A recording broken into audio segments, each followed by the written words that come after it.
Kamusta mga kaibigan? Welcome back sa ating channel. This is Mamba Hoops.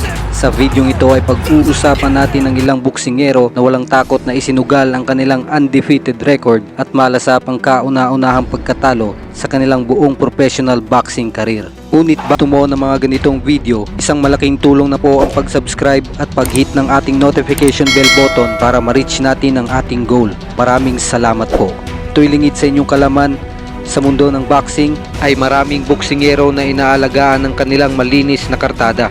Ang iba ay patuloy na nag-iiwasan para hindi lang madungisan ang kanilang malinis na kartada. Isang halimbawang boksingero ay si Gervonta Tank Davis. Si Davis ay kilala sa angking talento, bilis at eksplosibong mga banat nito. May punching power.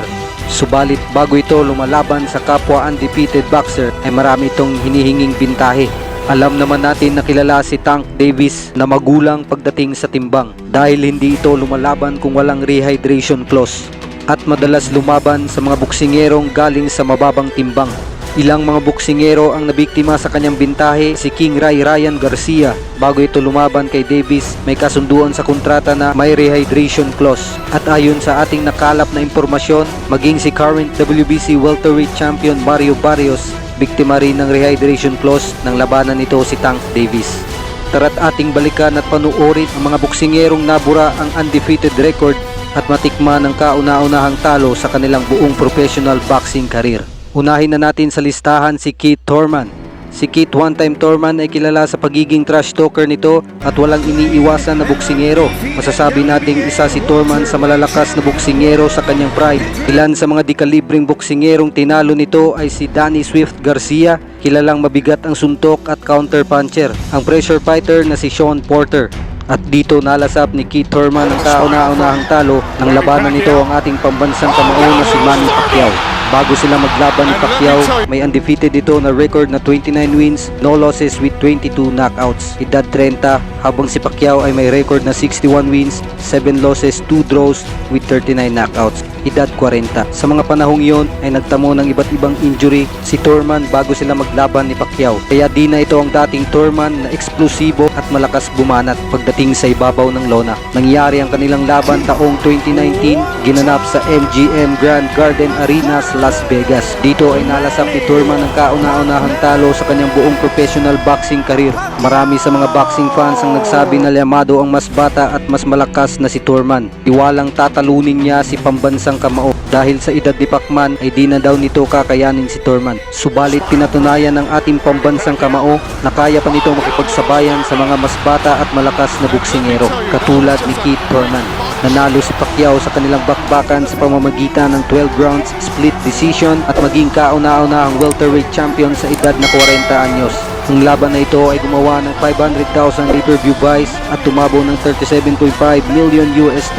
Ito ang isang nagsilbing aral kay Keith one-time Thurman, ang minaliit niya ang ating pambansang kamao, Manny Pacquiao. Ikalawa sa listahan ay ang laban ni Errol Spence Jr. kontra kay Terence Bud Crawford. Parehong undefeated ang dalawang boksingero. Ito ay laban para sa 4 na titulong hawak ni Errol Spence, habang WBO belt naman ang hawak ni Terence Bud Crawford. Nangyari ang kanilang laban taong July 29, 2023, ginanap sales. Pangatlo sa listahan ay isa sa mga tumatak na laban sa mundo ng boxing, ang laban ni Tank Davis at Ryan Garcia. Isa sa mga nakagawa ng malaking pay-per-view buys sa buong boxing history na umabot sa $1.2 million pay-per-view buys at $22.8 million sa ticket sales. Parehong undefeated ang dalawang boksingero. Si Tank Davis ay may kartadang 28 wins, no losses with 26 knockouts. Kilalang may punching power at kayang manalo sa pamamagitan ng knockout kung gugustuhin ito i-knockout ang kalaban. Habang si Ryan Garcia ay may kartadang 23 wins, no losses with 19 knockouts. Si Ryan Garcia ay kilala sa kanyang malakas na left hook. Nangyari ang kanilang laban taong April 22, 2023 sa T-Mobile Arena sa Paradise, Nevada. Sa pagsisimula ng laban ay agresibo si Garcia at madalas ito umatake habang si Davis ay nag-aantay lang ng pagkakataon. At pagtungtong ng round 7 ay dito natin namaan ang solidong body shot si Ryan Garcia mula kay Davis. At di na nakatayo si Ryan Garcia. Kaya naman nanalo si Tank Davis sa pamamagitan ng 7th round knockout. Pang-apat sa listahan ay ang junior middleweight na si Tim Tszyu kontra sa binansagang The Towering Inferno na si Sebastian Fundora. Na-upset si Team Su sa score na 116-112, 116-112 at 115-113.